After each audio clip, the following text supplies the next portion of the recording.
Viewers నమస్తే, నేను మీ Anjaneyulu.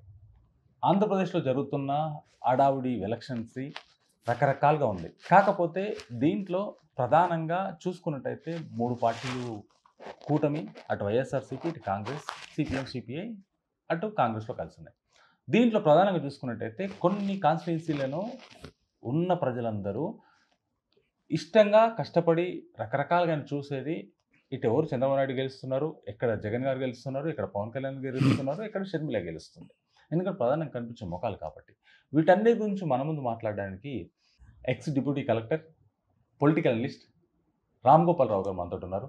Sir నమస్తే. నమస్తే సార్, ఇప్పుడు ఇంకొకటి చూసుకున్నట్టయితే కురుపురం దీనికి ఎస్సీ కోట కింద ఇచ్చారు, సారీ ఎస్టీ కోట కింద, ట్రైబల్.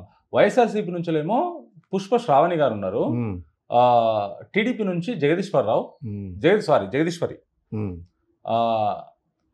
సిపిఎం నుంచి దీని నుంచి కూటమి కదా, సిపిఎం నుంచి రమణ, వీళ్ళు ముగ్గురు ఉన్నారు.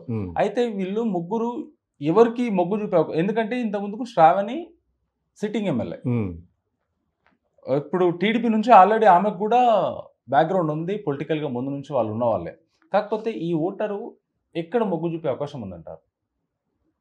ఫస్ట్ ఆంజనేయులు గారు, బెనిఫిషరీస్ ఎంతమంది ఉన్నారు? అది ఎందుకంటే ఎస్టీ కోట ట్రైబల్ ఏరియా, అవును, మెజారిటీ ఓటర్స్ ట్రైబల్సే ఉంటారు. ఆడ ట్రైబల్స్, బీసీస్, ఎస్సీసే ఉంటారు.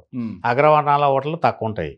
కాబట్టి ఏదైతే ఉందో బెనిఫిషరీస్ ఎంతమంది అయితే ఉన్నారో అంతమంది వైఎస్ఆర్సీపీకే మొగ్గు చూపుతారు వాళ్ళు. ఎందుకంటే పొందుతున్నది వస్తున్నది అన్న దాని మీద ఉంటారు. ఇప్పుడు ఎవరేం ప్రామిస్ చేసిర్రు అన్న దాని మీద వాళ్ళు చూడరు. ప్రజెంట్ మనం ఎవరితో బెనిఫిట్ పొందుతున్నాం అన్నది మనకు తెలంగాణనే మిర్రర్ ఇమేజ్, అద్దం పట్టినట్టే ఉంటుంది. ఇక్కడ వచ్చినట్టే అక్కడ కూడా, ఇక్కడ కేసీఆర్ తప్ప వేరే వాళ్ళకు బెనిఫిషరీస్ కాంగ్రెస్కి వేయలేదు, బీజేపీకి వేయలేదు. కాబట్టి ఆడ కూడా వైఎస్ఆర్సీపీకే మొగ్గు చూపే అవకాశం ఉంటుంది. అక్కడ కూడా వైఎస్ఆర్సీపీకి అవకాశం ఎక్కువ ఉందంటారా? మరి ఇప్పుడు వాళ్ళకు ఏదైతే ఉందో, ఒకటి ఆంజనేయులు గారు సింపుల్ లాజిక్, మనకు రోజు అన్ని సప్లై చేసుకోవడానికి ఇస్తామా, లేకపోతే అనామకుడు ఎవడో వచ్చి ఏదో చేస్తా అంటే ఇస్తామా? అనామకుడు రోజు ఎప్పుడైతే సప్లై చేస్తాడో వానికే ఎడ్జ్ ఉంటుంది. ఈడ కూడా ఇప్పుడు వైఎస్ఆర్సీపీ అనే జగన్ ఏదైతే ఉందో vote bank, strong vote bank సాలిడ్గా చేసి పెట్టుకున్నాడు. కాబట్టి వైఎస్ఆర్సీపీని అంత ఈజీగా తీసిపారేయడానికి లేదు. తెలుగుదేశం మీద వచ్చేసి చేస్తారు అన్న దాని మీద లేదు. తెలుగుదేశం మీద కూడా ఏంటంటే చంద్రబాబు నాయుడు కానీ లోకేష్ కానీ యాక్సెస్ ఎవరికి ఉంటుంది? లేదు కదా.